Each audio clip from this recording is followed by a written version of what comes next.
Et le voilà. Elon, ravi de vous voir. Salut. Bonjour. Eh bien, Elon, vous êtes avec le Congrès des neurochirurgiens.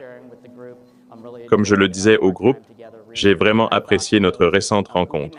Et j'ai pensé que pour ceux qui n'ont pas eu l'occasion de travailler avec la technologie de Neuralink, vous pourriez partager un peu votre parcours de fondateur et ce qui vous a intéressé à l'interface cerveau-ordinateur au départ. Bien sûr, ça peut sembler ésotérique et étrange, mais je cherchais à réduire les risques de la super-intelligence numérique.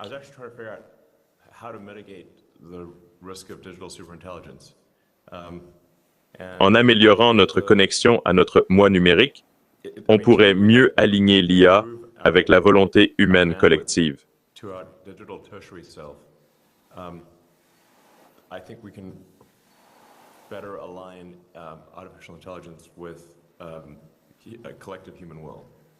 Comme je l'ai dit, ça peut paraître bizarre. Notre intelligence se divise en gros en trois domaines. Il y a comme un système limbique, les éléments instinctifs, le cortex et la partie planification. Mais on a aussi une couche tertiaire, tous les ordis, téléphones, applis et logiciels qu'on utilise. Donc vous avez un moi numérique tertiaire. En gros, on est déjà des androïdes, en fait. Et je pense que les gens le sentent quand ils oublient leur téléphone. Oublier son téléphone, c'est comme avoir le syndrome du membre fantôme, comme s'il manquait une partie de votre élément tertiaire numérique. La limite de la symbiose homme-machine, c'est la bande passante. Surtout, la bande passante de sortie. La bande passante de sortie d'un humain est moins d'un bit par seconde sur une journée. Donc si vous avez 86 400 secondes dans une journée, le nombre de bits de sortie que vous produisez, je veux dire, il y a peut-être des cas rares où c'est au-dessus d'un bit par seconde, mais très peu de gens produisent 86 400 bits de sortie. C'est une situation rare. La plupart des gens ne dépassent pas un bit par seconde sur 24 heures. Quand on parle ou tape, le débit de symboles est faible, surtout par téléphone.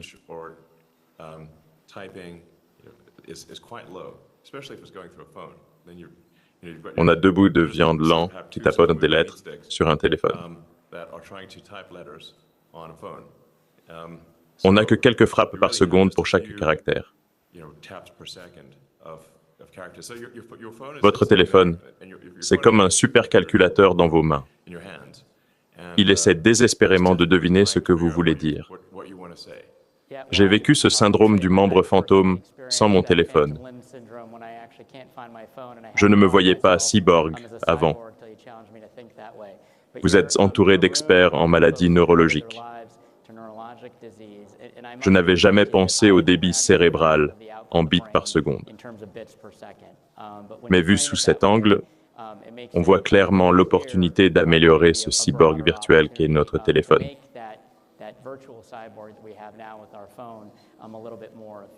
C'est donc ce qui a éveillé votre intérêt pour Neuralink comme point de départ. Oui, donc. En gros, je me suis dit, si on va avoir, pour une meilleure symbiose homme-IA, on doit résoudre le problème de bande passante. Sous un certain seuil, on est comme figé face à un ordinateur, à un bit par seconde. C'est très peu quand les ordis font des billions de bits par seconde. Concernant l'interface cerveau-machine, pourquoi cette approche technique? Je sais que ça a demandé beaucoup de réflexion.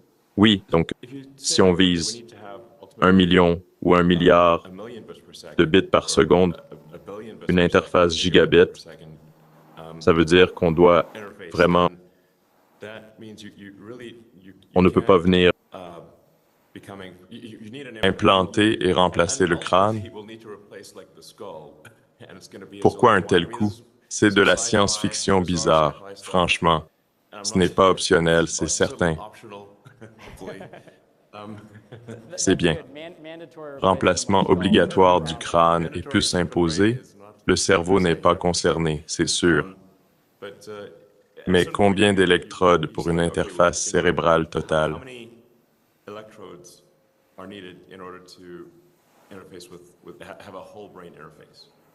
L'objectif d'interface cérébrale totale m'intrigue par son approche.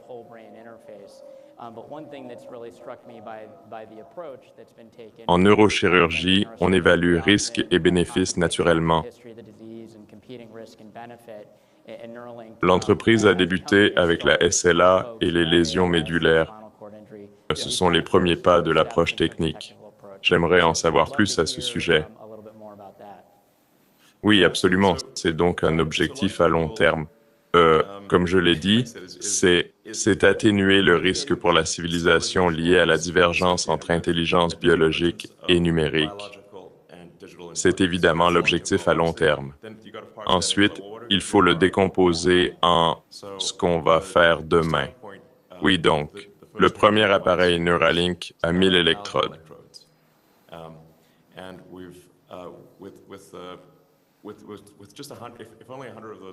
Avec juste si 100% de quelques patients. Vous savez, on établit tous des records mondiaux. Je veux dire, ce sont vraiment des records mondiaux qui sont assez modestes, mais on atteint environ 10 par seconde et il y a un chemin vers 1000, soit 100 fois plus que le record actuel. On voulait donc implanter là où le gain est le plus élevé et le risque le plus faible. C'est vraiment génial de vivre avec cet implant qui interagit avec le cortex moteur.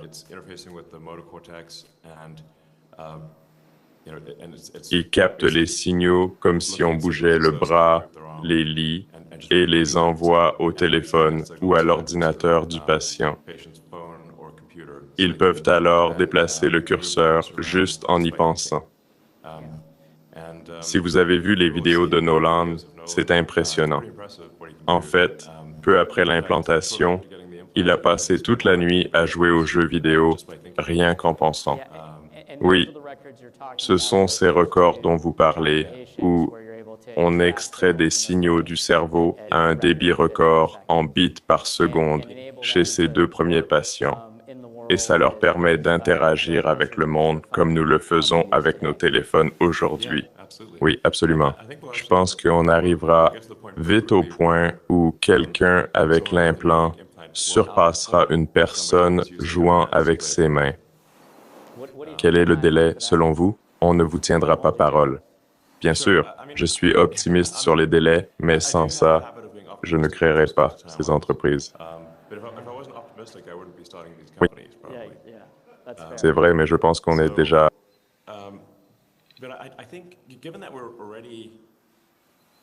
presque au point où on est proche du niveau des jeux vidéo. En gros, on peut jouer à un jeu vidéo aussi bien qu'une personne avec des mains. Avec la deuxième génération à 3000 électrodes, on les placera bien mieux. Je pense qu'on aura le premier appareil pour le premier patient. On avait un rendement d'environ 10%, donc seuls 100 électrodes étaient efficaces. On va améliorer le rendement et augmenter les électrodes. On passera de 100 à peut-être 1500 électrodes actives sur 3000. Donc à ce stade, le débit de données dépasse largement ce qu'un joueur peut faire manuellement et on peut réduire la latence. En fait, dès que vous pensez à un mouvement, il se produit instantanément sur l'ordinateur, contrairement à maintenant. Dans un jeu vidéo, vous bougez la main, envoyant des signaux aux muscles. Les muscles doivent bouger le doigt, ce qui prend un certain temps. Vous devez donc déplacer cette marionnette de chair. Ouais, vous savez, je dois dire que si on n'a pas besoin de bouger, si on n'a pas à...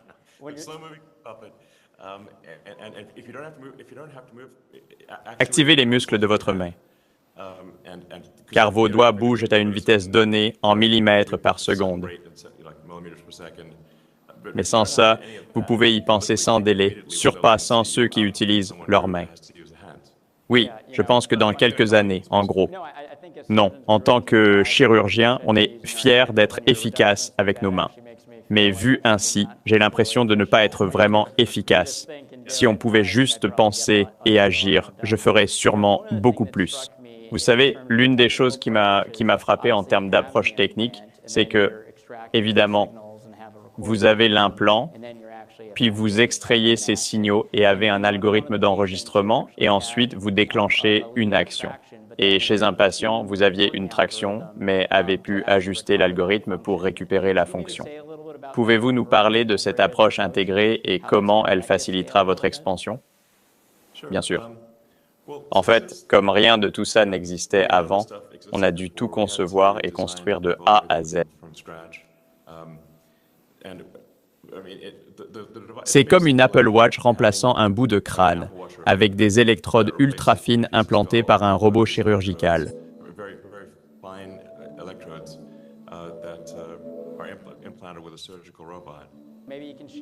Parlez-nous un peu du robot R1 utilisé pour implanter les fils.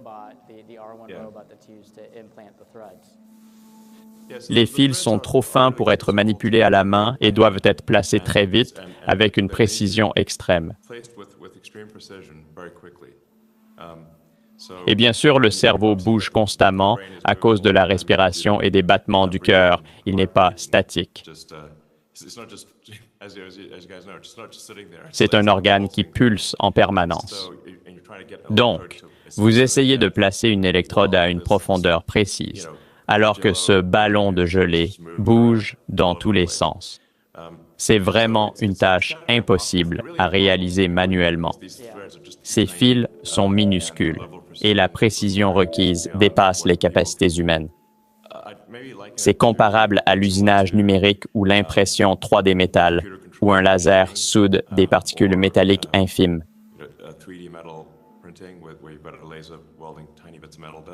Les humains n'ont simplement pas la précision nécessaire pour implanter les électrodes au dixième de millimètre près en XYZ.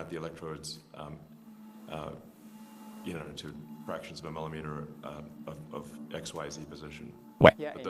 Mais le robot en est capable. Oui, c'est intéressant. En tant que chirurgien, beaucoup d'entre nous ont intégré la robotique dans notre pratique à différents niveaux. Quand on parle de précision surhumaine, on se demande, est-ce une disruption ou une amélioration du travail des chirurgiens? Je sais que vous avez des réflexions là-dessus, avec des analogies en ophtalmologie. On aimerait entendre votre perspective. Oui, je pense que l'analogie avec l'ophtalmologie est la bonne, notamment avec le LASIK, où un ophtalmologiste supervise peut-être une demi-douzaine ou une douzaine de machines LASIK et, vous savez, s'assure que la machine fonctionne bien, que le patient reçoit la bonne opération sur le bon œil et que la machine opère correctement. Ensuite, le patient s'assoit dans le fauteuil LASIK et le robot va essentiellement laser son œil. C'est bien mieux que quelqu'un avec un laser manuel qui opère votre œil, ce qui donnerait des résultats variables. Je pense que ce sera similaire au LASIK, où un neurochirurgien superviserait une demi-douzaine ou une douzaine de robots Neuralink qui font les implants, en s'assurant évidemment que c'est le bon implant au bon endroit dans le bon but et que tout va bien pour le patient. Ce serait comme une amplification massive. C'est nécessaire vu le manque de neurochirurgiens pour tout faire manuellement. C'est physiquement impossible, car on parle de faire des dizaines de millions de ces choses. Il y a environ 8 milliards de personnes sur Terre. Peut-être que quelques milliards en voudront, voire plus. Comment obtenir des milliards d'appareils? Sans robots, c'est irréalisable. Oui, j'ai entendu votre introduction. Le défi, un appareil qui y vivra des années. un appareil électrique transmettant des photons à un ordinateur.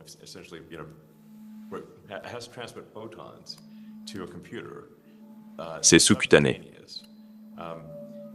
Il doit être chargé. Il a des électrodes qui lisent et écrivent. On ne peut pas juste l'isoler électriquement. En fait, on combat deux choses. On veut lire les neurones sans être corrodé. Isolation minimale, éviter corrosion, entendre neurones.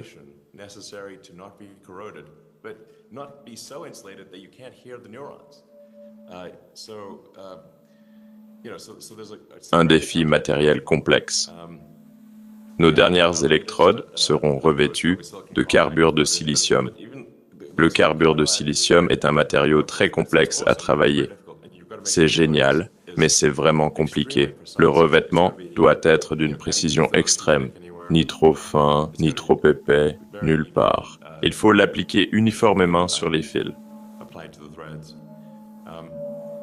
Le nombre d'essais pour rendre l'appareil hermétique, durable dans le corps, fiable et capable de transmettre à haut débit sans vider la batterie, c'est très complexe.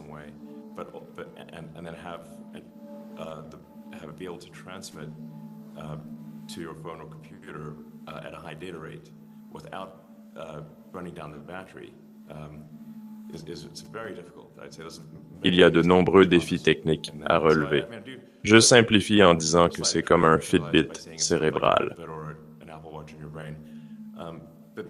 Mais mettre ces objets dans le cerveau serait désastreux. Ce ne serait vraiment pas une bonne idée. Donc, c'est le bon moment pour poser une des questions les plus intéressantes reçues. En tant qu'expert dans les deux domaines, pouvez-vous trancher la question éternelle? Qu'est-ce qui est plus difficile, la neurochirurgie ou l'ingénierie spatiale? Eh bien, les deux sont très complexes. C'est étrange que je sois impliqué dans les deux. Je dirais qu'ils sont d'une difficulté comparable. Donc, ça confirme ce qu'on dit? Oui, je pense que personne ne se dit « Vous savez ce qui est facile, la neurochirurgie et les fusées. » Ok, parfait. Merci de confirmer. On apprécie. Non, c'est vrai. La neurochirurgie et les fusées sont extrêmement difficiles. C'est pour ça que ce sont des expressions courantes. Ce n'est pas un hasard. Donc oui, très difficile. Surtout quand on augmente le nombre d'électrodes. Comment faire 1 million d'électrodes? On ne sait pas encore. On espère que c'est physiquement possible, au moins. Pour une interface cérébrale à haut débit, il faut environ 1 million d'électrodes. Le ratio neurone-électrode reste très élevé. Chaque électrode doit lire des centaines, voire un millier de neurones.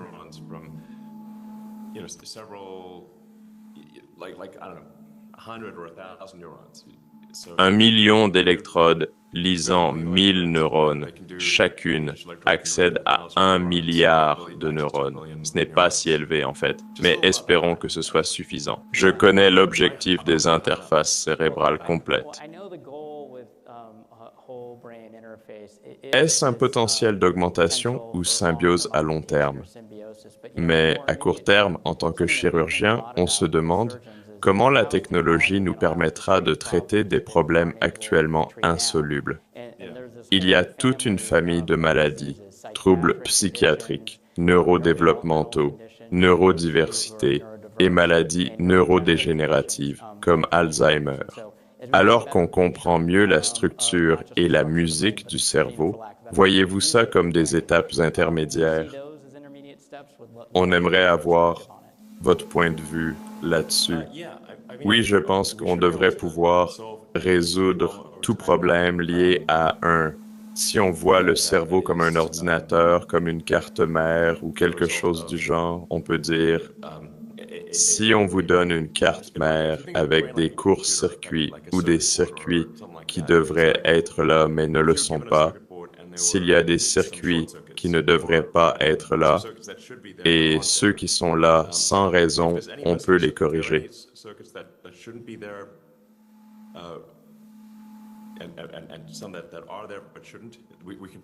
C'est un peu comme réparer une carte électronique. Si elle est fondue, c'est dur de la réparer, bien sûr. On peut réparer quelques soucis, mais pas si elle a fondu. Mais la plupart des maladies ou problèmes cérébraux sont réparables avec Neuralink. C'est un moyen précis de lire et écrire les signaux du cerveau.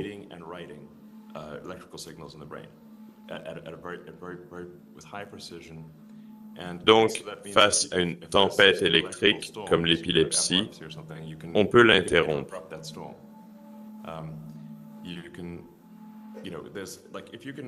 S'il y a des signaux à lire, comme dans le cas de la cécité, si le nerf optique ou les yeux sont perdus, on peut encore stimuler le cortex visuel, même sans les yeux.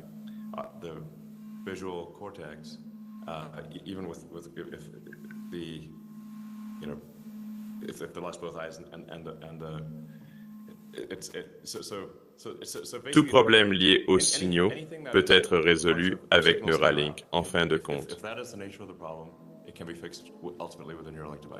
Ouais, je sais que Neuralink a reçu la désignation FDA pour la vision aveugle juste avant cette réunion.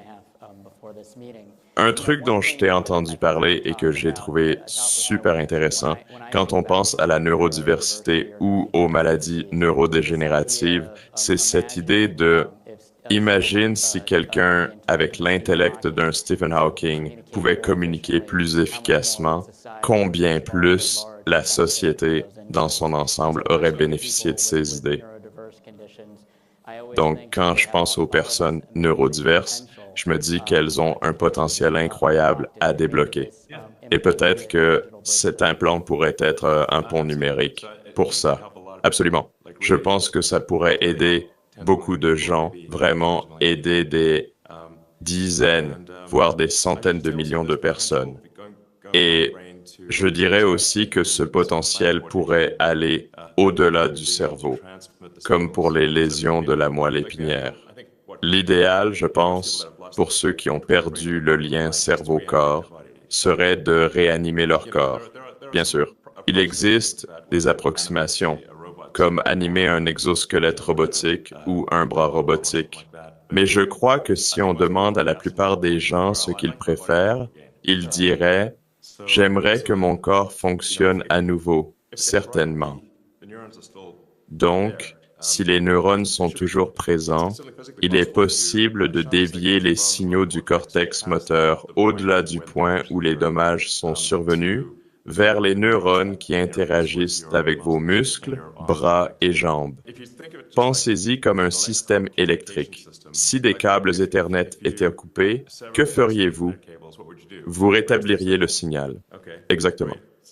On peut faire pareil avec le corps humain, relier les signaux électriques et les signaux de communication. On a des capteurs et des actionneurs. Les signaux bidirectionnels pour ces éléments sont interrompus. En déviant ces signaux, on pourrait réanimer le corps. Un autre problème. Avec les implants dont vous parliez, nos iPhones, quand on parle d'implants, il y a toute la question des mises à niveau, du cycle de vie et de l'évolution technologique. Pouvez-vous parler de la réversibilité et comment penser à ça à l'ère où les ICM seront plus répandus? Oui, on pense que les mises à niveau sont cruciales.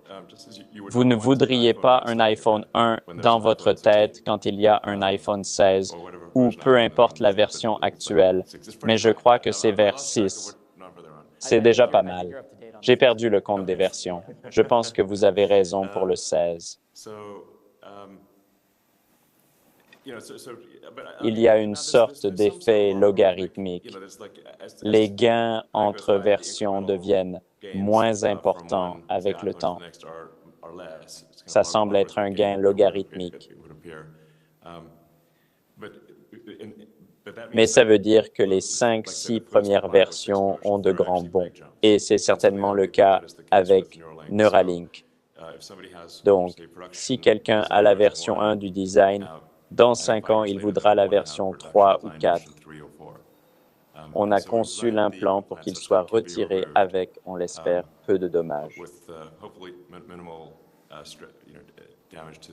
Et vous pouvez donc le remplacer par un autre. Dans nos études animales, nous avons fait, je crois, 3 implants. Et le 3e implant marchait encore très bien. Vous avez donc remplacé l'implant 3 fois dans un seul... remplacé 3 fois, oui, chez les primates. Et le 3e fonctionnait toujours parfaitement. On a parlé du robot qui résout le problème de main-d'œuvre. On a parlé d'évolutivité et d'interchangeabilité. Votre vision implique d'être performant, mais aussi abordable, pour que ce soit accessible aux gens. Comment voyez-vous combler cet écart? L'appareil lui-même, en volume, ne devrait pas être très cher. J'espère que ce sera, disons, entre 5 000 et 10 000 $. Et en très grande quantité, ça devrait coûter à peu près autant qu'une Apple Watch ou un téléphone. Donc peut-être 1 000 ou 2 000 euros, quelque chose comme ça. Et si c'est implanté par un robot, l'opération devrait être rapide. On a un plan pour ce que j'appelle la chirurgie en 600 secondes. Donc, 10 minutes, vous vous asseyez. 10 minutes plus tard, vous avez l'implant. 600 secondes. Et on ne viole pas les lois de la physique, comme avec le laser qui fait plein de choses à votre œil. Il faut donc tout automatiser ici.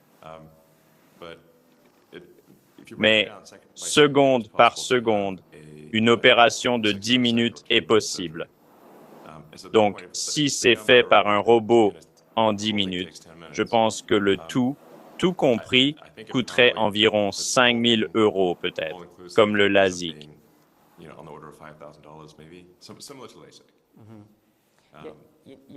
Vous avez mentionné la physique. Une idée intéressante que j'ai eue, c'est que on débat souvent du possible et de l'impossible. Et je sais que vous pensez que ça ne devrait pas être sujet à débat.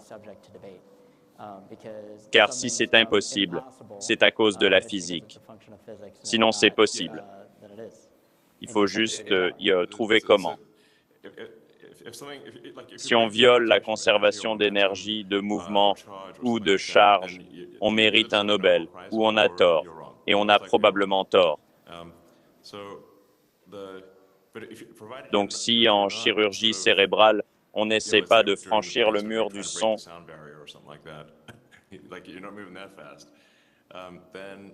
vous devriez venir voir. Vous devriez venir voir. Je suis assez rapide.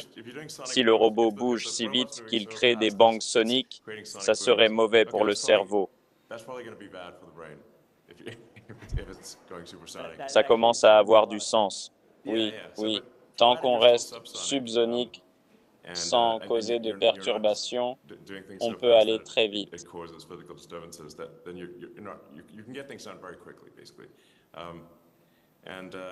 Et quand on regarde de près, on se demande quelle est la taille du...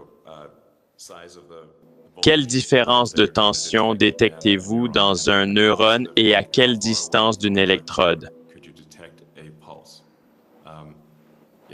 Peut-on distinguer un neurone d'un autre par sa signature unique?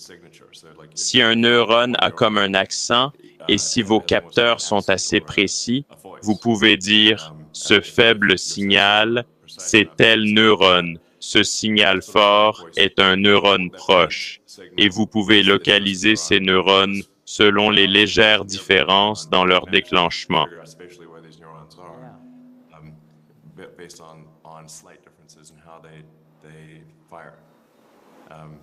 C'est ainsi qu'on cartographiera le cerveau vers une interface cérébrale complète. Oui, on s'aventure vraiment dans la science-fiction profonde ici. Pour des recommandations SF, je conseille les livres de la culture d'Ian Banks. Banks évoque une dentelle neurale, un lien neural dans tout le cerveau humain. Donc, si quelqu'un meurt, ses souvenirs sont uploadés dans le cloud ou l'Internet du futur et ils peuvent se réincarner dans un corps humain s'ils le veulent, ou ils peuvent vivre en simulation, ce qui pourrait être notre cas actuellement.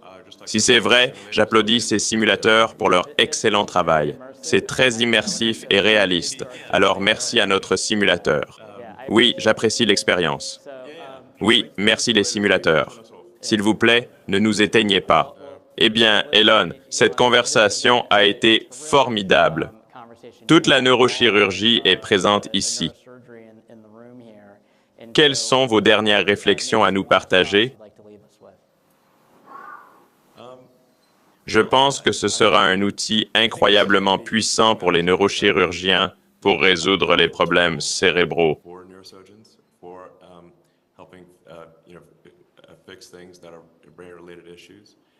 C'est comme la différence entre, disons, les arcs et flèches et les avions à réaction en termes d'armement. C'est une énorme différence.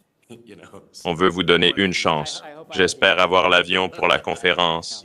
Oui, de façon positive et constructive. On ne peut faire mieux que ces outils. C'est comme, quels outils avez-vous? En donnant aux neurochirurgiens un outil plus avancé, comme Neuralink, on pourrait vraiment aider beaucoup de gens.